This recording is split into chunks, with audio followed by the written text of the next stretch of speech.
Hello everyone, Ritu Chaudhary here. I'm PGT Chemistry in KV Dogra Lines Meerut. Today I am going to start the chapter Hydrocarbons from class 11th. Hydrocarbons, as the name show, hydrogen plus carbon. That means this word is made up by two words, hydrogen and carbon. That means the compound which consists only hydrogen and carbon are known as the hydrocarbons.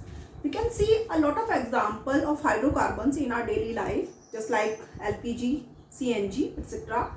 LPG, that means liquid petroleum gas. CNG, that means compressed natural gas. These are the compounds which are used as fuels in our daily lives, and the main component of these compounds are the hydrocarbons. That means hydrocarbons are the fuels which are generally used to produce energies through these compounds like LPG and CNG. So today we will take hydrocarbons in detail. So let's start. First of all, we take its classification. We take the classification of hydrocarbons. So hydrocarbons are mainly of three types. Okay, these are of mainly three types. First is the saturated hydrocarbons. Second is unsaturated hydrocarbons. And third is the aromatic hydrocarbons. Third is the aromatic hydrocarbon. So saturated hydrocarbon, unsaturated hydrocarbon and aromatic hydrocarbon. Saturated, that means the hydrocarbon which consists only C single bond C. That means the bonding between carbon and carbon in such type of hydrocarbon is single bonding, and these are commonly known as the alkanes. These are commonly known as the alkanes. The second type is saturated, unsaturated hydrocarbon, which are mainly of two types. That means which consist carbon-carbon multiple bond, and these are mainly of two types. One in which there is double bond between carbon and carbon, and second is where there is triple bond between carbon and carbon. The compound, the hydrocarbon which consists C double bond C, double bond, that means these are known as the alkenes. And the hydrocarbons which consist C triple bond C, that means which consists triple bond between carbon, are known as the alkynes. These are known as the alkynes. The third category of hydrocarbon is aromatic hydrocarbon, and these are special type of hydrocarbon. These are special type of cyclic hydrocarbon.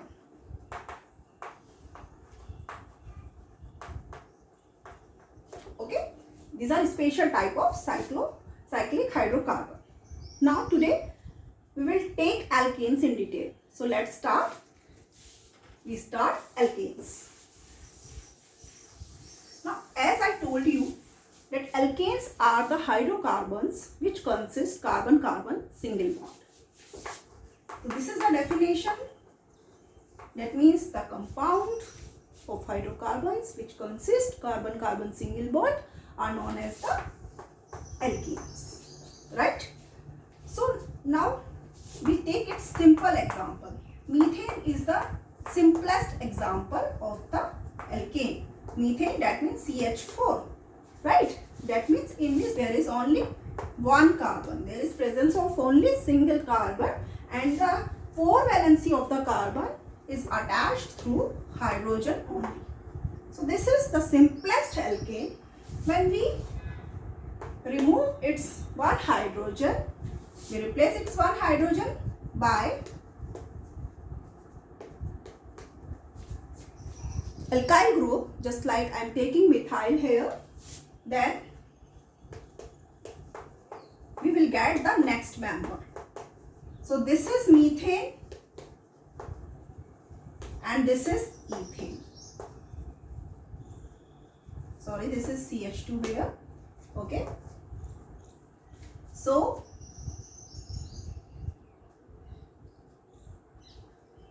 this become ethane. You can write in this way also. This is CS3. I have written right. This is CS3 because we remove H from here and CS3, I am using CS3 here. So difference of the formula is CH2 only, right? The difference between the two members, the formula difference is CH2 only. But if we write methane, then what will be the second member? It will be ethane, as I remove hydrogen from here and I replace it by CS3, right? So this is ethane. Now earlier it was known as the paraffins. All alkanes earlier known as the paraffins. These are known as the paraffins. Why paraffins? Because these are very less reactive at normal conditions, right? Alkanes are very less reactive at normal condition, and the paraffin, this paraffin is made up by two Latin words, para. It is made up by para and affinis. Para means little, that means very less, and affinis means affinity. So paraffins means the compound which have very less or very little affinity towards any reaction. And as the alkanes have very less reactive, these are very less reactive at normal conditions, so these are considered as paraffins. Earlier these were known as the paraffins. Okay. Next, if we come to its structure, if I am taking the simplest, I am taking the example of methane here, the simplest alkane, this is. So if I come to its structure, then it is consists sp3 hybridized carbon. It consists sp3 hybridized carbon, as this consists 4 sigma bond only. Consists 4 sigma bond. So the carbon present here is sp3 hybridized, right? So because of the presence of this sp3 hybridized carbon, it is tetrahedral in shape, right? And the angle between carbon, this angle, the bond angle in this compound is 109.5 degrees, right? So generally the alkanes have sp3 hybridized carbon. They are generally consist the sp3 hybridized carbon, and the bond angle in alkanes are 109.5 degrees. I want to show you the structure. This is the structure of methane. The carbon is present here. These are 4 hydrogen, and this bond angle is 109.5 degree, right? So this is the structure of methane. Now come to the nomenclature and isomerism. Nomenclature and isomerism. I will not take nomenclature in very detail because you have already learned it in the previous chapter. So I am giving you just an idea here. So if we have any compound, any alkane, so the suffix will be in here. Okay, so we count the number of carbon atoms. We use the word root according to the number of carbon, just like meth, eth, prop, but, right? And then we use the suffix in, a and a. So just like this is CH4, it consists only single carbon. That means we use the word root meth. So the name will be methane, right? I think that you all are familiar to this word methane. In the same way, CH3. So this is here CH3, that means it consists 2 carbons, right? That means eth, the word root is eth plus ane. The name will be ethane, right? So if I am taking branch chain compound, just like I am taking this one. So as the rule say, we choose the longest chain, this one, right? and we count, we give the numbering 1, 2, 3. At second position there is side chain, that is methyl group present here. We use the name of alkyl group as the prefix 2-methyl with its number, and after that we write the word root, that means 1, 2, 3, that means it is prop, and then ane as a suffix. So 2-methyl propane, right? So this will be the name. 2-methyl propane will be the name. So these are the simple nomenclature of alkanes. I am not going in detail. As I told you, you have already learned in the previous chapter. Now come to isomerism. So isomerism, that means the two chemical compounds which are similar in the molecular formula but they are different in the structure.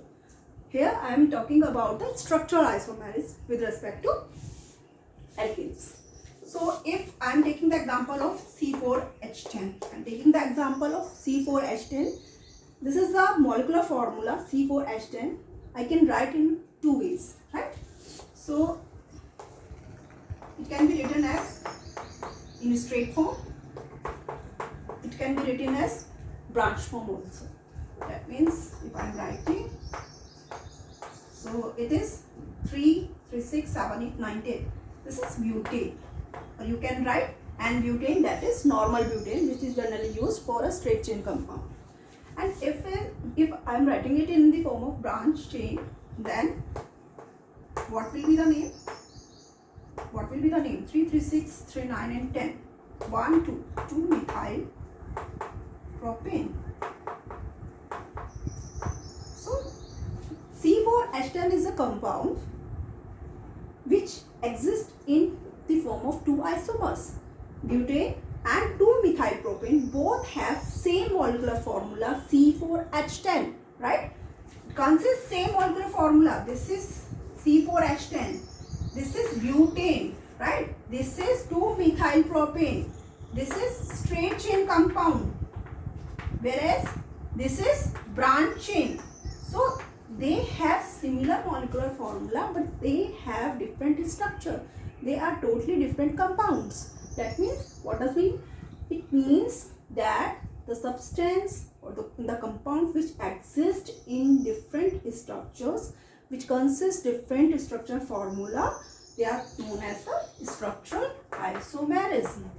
Structural isomers, and obviously the phenomena is structural isomerism because they are differ in the chain form, as it consists in straight chain and it consists in branch chain.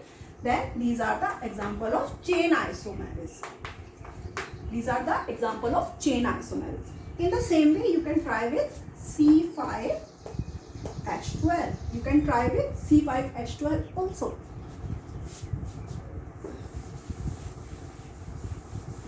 Just try with C5H12. If we write in straight chain, it is N-pentane, and if we write in the branch form, then there will be two different mode. Okay. Now come to the next is the next topic is the we start the preparation. We start its preparation. Come to the preparation of alkanes. So preparation of alkanes, these are the compounds of petroleum and natural gases, and these can be prepared in the lab also. So we are taking here the different methods of preparation of alkanes. The first method is from unsaturated hydrocarbons. The first method is from unsaturated hydrocarbons. This is the first method. Okay. So unsaturated hydrocarbons, that means alkenes or alkynes. We can prepare alkane by alkenes or alkyne by its hydrogenation. Hydrogenation, that means the simply addition of hydrogen in presence of suitable catalyst, just like platinum, palladium or nickel. So this is simply the process by hydrogenation. So I am taking the example, if I have CH2 double bond CH2, I am taking the example of ethene. So the addition of hydrogen in presence of platinum, or I can take palladium, or I can take nickel. These are the catalysts, right? In the presence of these catalysts, we add hydrogen with alkene, that is ethene. So hydrogen added equally here and here. So it will get converted CH3. This is ethene, and through its hydrogenation we get the ethane, right? So this is ethane, right? In the same way, if we take the alkyne, if I am taking propyne, this is propyne. So if we do the hydrogenation in the presence of same suitable catalyst, right, then the product will be CH3 CH double bond CH2, right? This will be the first step. So the hydrogenation takes place until it will get converted to the saturated compound. That means again hydrogenation takes place, right? We can do in the one step also, right? For that, here we have to take the 2 molecules of the H2. So this will be the final compound. This is propane. This was the propene. So by propyne, So by propyne, we do the hydrogenation of propyne in presence of platinum, palladium and nickel, and it will get converted to propane by the process of simple hydrogenation. So this was the first preparation. Now the second preparation. The second preparation is from alkyl halide.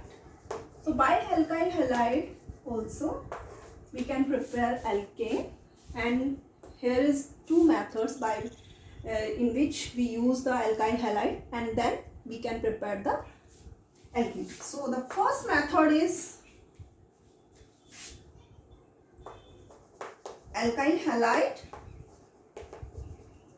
in presence of zinc in acidic medium. That means when we take zinc in presence of any suitable acid, just like HCl, H2SO4, it produces hydrogen gas, and that hydrogen gas react with alkyl halide and get converted the alkyl halide to the alkane. Here the remembering point is that alkyl halide, we can take any alkyl halide except fluorides. We generally don't use fluoride because fluorides do the reaction very vigorously. So generally we avoid the reaction with fluorides. We use any halide except fluorides, right? So except fluoride. Okay. So I'm taking CH3Cl, right? It reacts with H2. This hydrogen comes with reaction when zinc react acid. That means, as I told you, when zinc react with H2SO4 or HCl, it gets converted to ZnSO4 or ZnCl2, whatever the salt, and it releases the hydrogen gas. This hydrogen react with alkyl halide, CH3Cl, right? And now H2, that means we can write in this form also. This hydrogen and Cl release in the form of HCl, and CH3 and H, they combine together and gets converted to methane. That means we get the alkane. So this was the chloromethane, or you can say methyl chloride, right? So this is the way in which we use the zinc in presence of acid, and the hydrogen evolved during this reaction used with any alkyl halide except fluoride, and the alkyl halide get converted to methane. Now the second method, in which we again use the alkyl halide and we prepare the alkene, and this is very important method. The second one, which is known as the Wurtz reaction. Wurtz reaction. By Wurtz reaction, we can prepare alkane. So, by Wurtz reaction, what is Wurtz reaction? Wurtz reaction is the method in which we use alkyl halide. We react alkyl halide with sodium, and we use the alkyl halide with sodium in presence of dry ether. Dry ether, that means it should be free from moisture, and that alkyl halide gets converted to alkane consisting double number of the carbon atom to the parent halide. So this reaction is a naming reaction, and it is very important for the exam point of view, for completion of the reaction also. So if I am taking CS3Cl, Na, you can use again any halide except fluoride. Okay, you can use bromides also. So we generally use bromides or chlorides, because generally fluorides gives reaction vigorously and iodides gives reaction very slowly. So generally when we do the reaction of alkyl, we use alkyl halide in the form of bromide or chlorides. So we use this reaction in presence of dry ether. As I told you, dry ether means ether should be free from moisture. So this NaCl will release from here. We take two atoms of sodium. So 2 NaCl, and here we get this CS3 and this CS3. They attach together and gets converted to ethane. That means we will get any alkane which has double number of carbon atom as the parent alkyl halide. So if I am writing a general equation with respect to Wurtz reaction, it is Rx. X means any halogen, R means alkyl group. So if I do the reaction, then this is in presence of dry ether, then 2 NaX will release, and we will get RR, that is alkane. This will be the alkane, right? So this is very important reaction. Now the third one, I think this is clear to everyone. Come to the third one. The third is from carboxylic acid.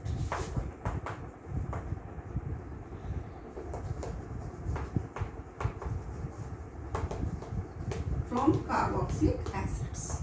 This is the third type of reaction, and in it the first one is the by decarboxylation. By decarboxylation. Decarboxylation is the first type of reaction in which we use the carboxylic acid and we convert carboxylic acid to the alkane. This is first type. We will take one more reaction also. So here I am taking RCOONA. Here I am taking the salt of any acids. I am taking the salt of any carboxylic acid. That means if I have RCOH, we just react it with sodium, it will get converted to sodium salt, right? This is the sodium salt of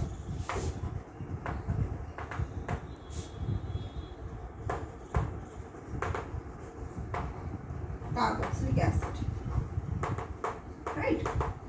So decarboxylation, first understand the meaning of this term.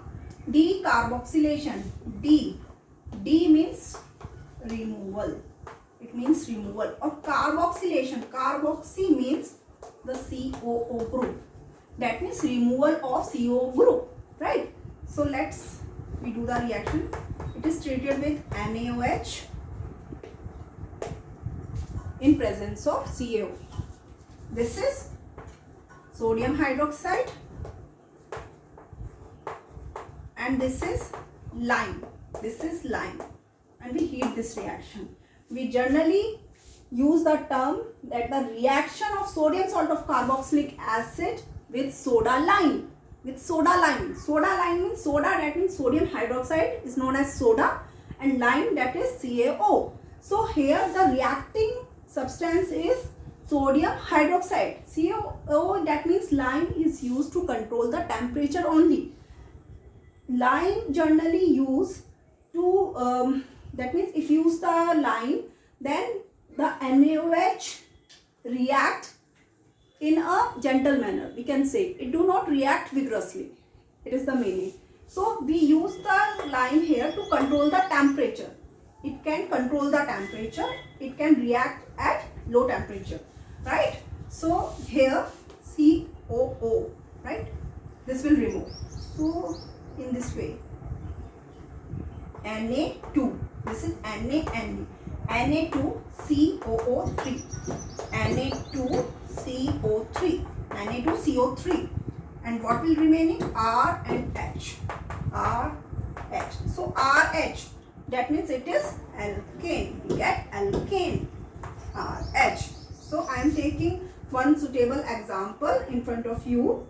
So if I am taking, here I am taking CH3COONA, right? And if I react it with soda lime, then this one release in the form of Na2CO3, right? And CH3 and H, that means CH4. So there will be formation of methane. So by this method we can prepare alkane. I think this is clear. Now from carboxylic acids there is one more method through which we can prepare alkanes, and it is Kolbe's electrolytic method. By Kolbe's electrolytic method.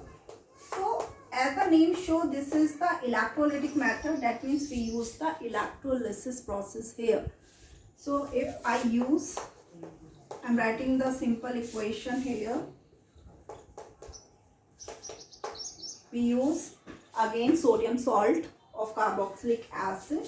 We take its aqueous solution, so we use water here. Then we do the electrolysis. We use the process of electrolysis here. Then again this part will remove this CS3 and CS3. Again we get an alkane consisting double number to the parent carboxylic acid. Okay? Along with NaOH plus CO2 plus H2, 2CO2, right? So this is the reaction. So let's take its mechanism. We take its mechanism stepwise. So as the process undergo the electrolysis, right? So first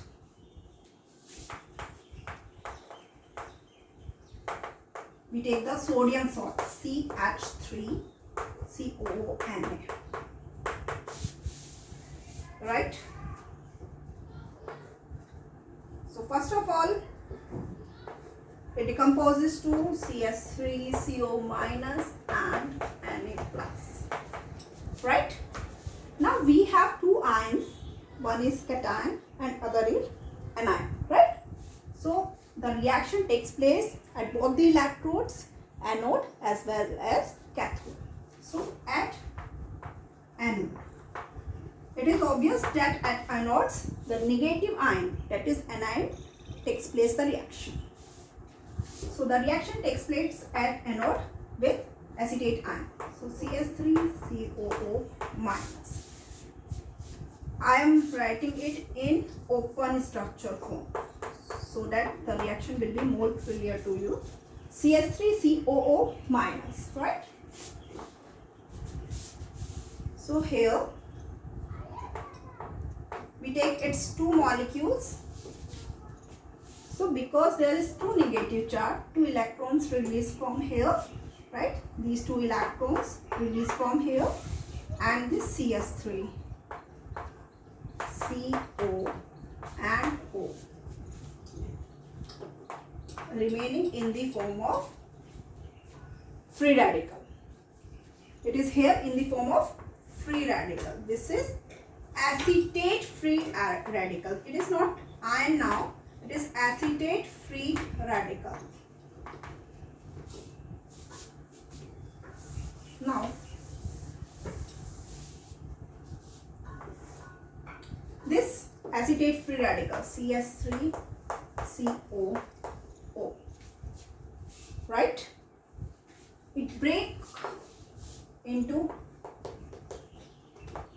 two parts. It breaks from here. One free radical here, one electron here, means there is one electron and there is one electron. It releases in the form of CO2, gets converted into double bond, gets converted to CO2, released in the form of CO2, and what will remaining? There will be remaining of methyl free radicals. Methyl free radical. Now, as we all know that free radical is highly reactive, so CS3 free radical, they combine together, make a bond, and gets converted to ethane. That's why in this reaction we get double number of carbon atom in the alkane as compared to the parent sodium salt of carboxylic acid. Here we have only one carbon in the alkyl group. Okay, I'm not talking about the CO group. I'm talking about the carbon in alkyl group. In alkyl group there is only one carbon, whereas in this we have two carbon. If you count this carbon, then the same number of carbon atoms. Okay. Now, what will happen at cathode? Let us take reaction at cathode. So at cathode, the positive part, that is the reaction was here. We have the H2O molecule in the reaction. As we react, the aqueous solution of acetic acid, CH2, react with electron. So you can understand H2O in this way, right? So here is two electron, the bond break from this side, right? Here OH take up this electron, gets converted to OH minus, and H remain in the form of hydrogen free radical. So Na, which is obtained when sodium salt of carboxylic acid